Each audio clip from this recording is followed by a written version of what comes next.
quem fala é o professor Bruno Sampaio e vamos lá para mais uma aula de física. E o nosso tema é máquinas térmicas. Vamos começar aí com os nossos objetivos. Compreender o que são máquinas térmicas e máquinas frigoríficas e como funcionam. Calcular o rendimento de uma máquina térmica e a eficácia de uma máquina frigorífica e conhecer a segunda lei da termodinâmica. Vamos começar com o estudo das máquinas térmicas. O que elas têm como objetivo, né? Essas máquinas elas convertem energia térmica, que a gente chama de calor, em energia mecânica por um processo cíclico. Em outras palavras, é um meio de você converter calor em movimento. Então a gente tem algumas máquinas aí como exemplo. Eu coloquei dois exemplos para a gente ver.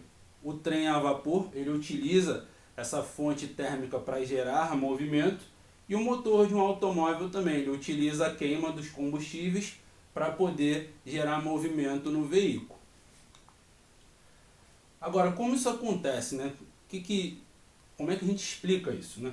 São duas fontes que a gente tem que estudar. É uma fonte quente, uma fonte fria. A fonte quente, o nome já diz, né? Ela tem uma temperatura mais elevada.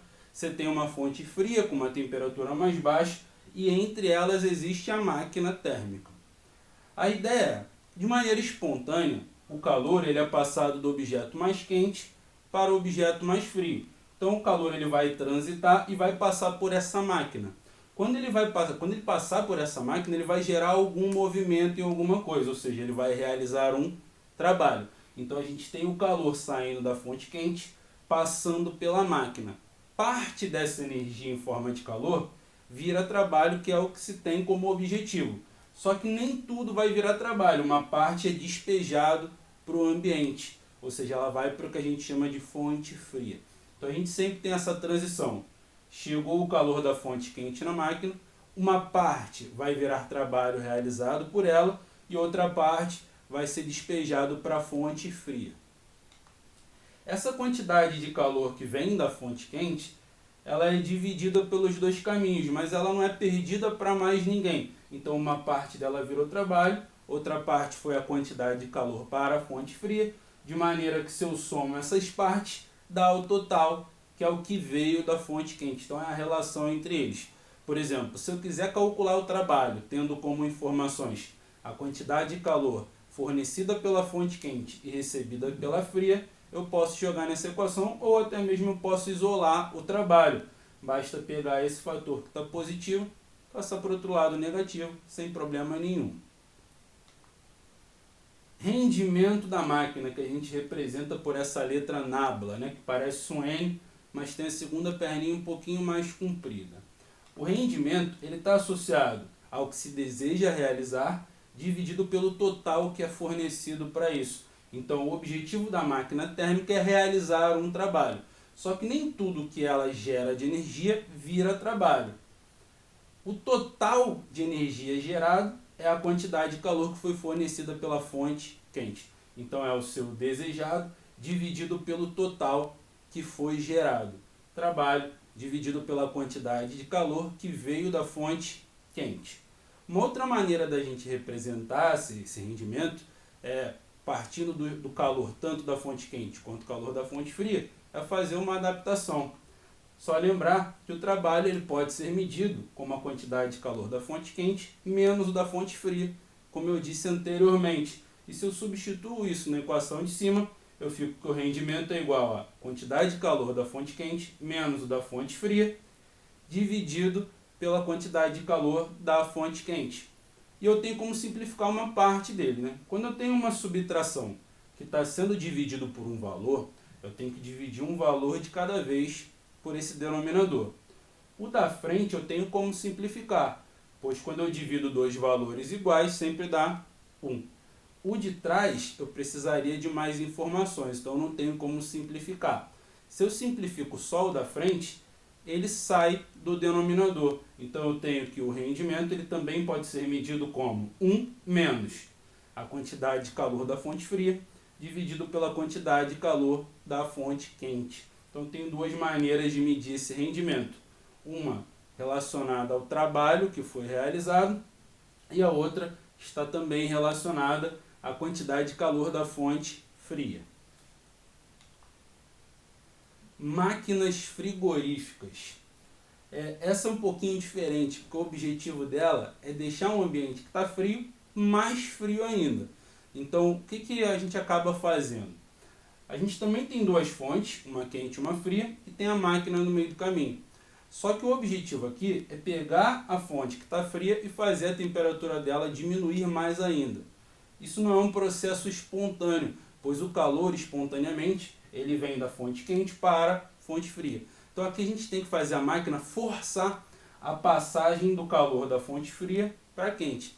E para isso ela vai ter que realizar um trabalho. Então o trabalho que a máquina vai realizar é para gerar essa inversão na troca de calor. Vai sair o calor da fonte fria e vai passar para a fonte quente, de maneira que a fonte quente tende a ficar mais quente e a fonte fria, que é o objetivo ali, tende a ficar mais frio. Então esse é o comportamento que acaba tendo nos refrigeradores, nos ar-condicionados e assim vai, né?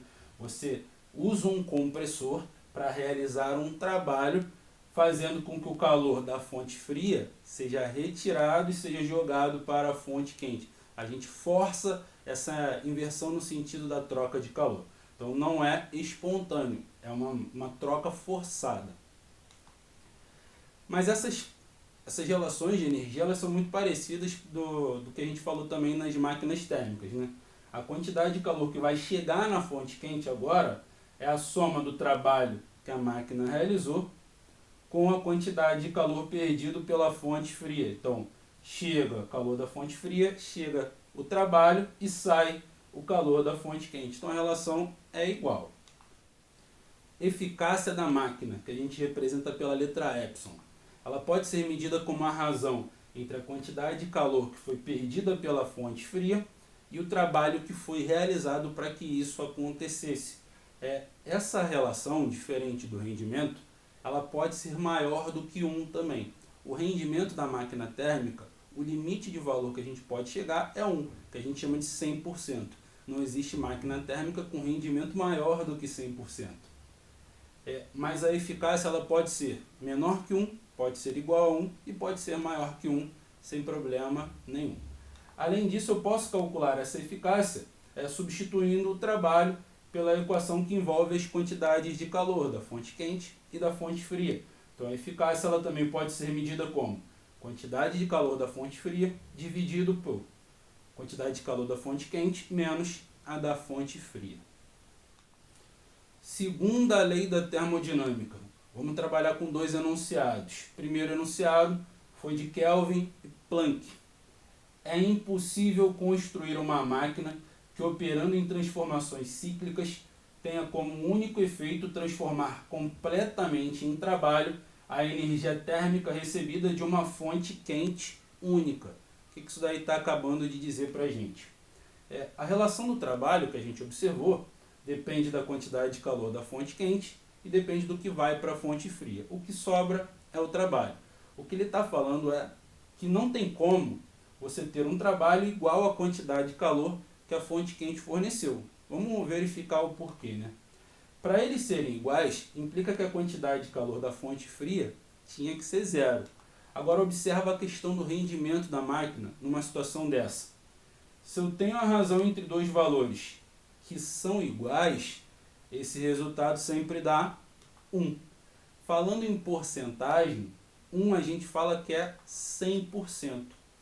Um rendimento de 100% quer dizer que ela aproveita tudo que ela gerou para a finalidade que ela queria, que era realizar trabalho.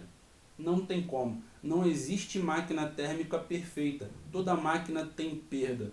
Então não tem como eu ter uma máquina térmica que realize de trabalho a mesma quantidade de energia que foi gerada pela fonte quente. Não é possível. Se eu observar pela outra equação, eu também chego na mesma conclusão, né? A mesma equação vista com grandezas diferentes. Se a quantidade de calor da fonte fria for 0, quer dizer que o rendimento é 100%. Então essa situação ela é impossível. As máquinas térmicas sempre têm alguma perda. Então não tem como chegar a um rendimento de 100%. Então o trabalho ele nunca será igual à quantidade de calor da fonte quente, de acordo com a segunda lei da termodinâmica. Segundo enunciado, que foi dito por Clausius. o calor não pode fluir de forma espontânea de um corpo de temperatura menor para um outro corpo de temperatura mais alta. Então, repara na situação da máquina térmica.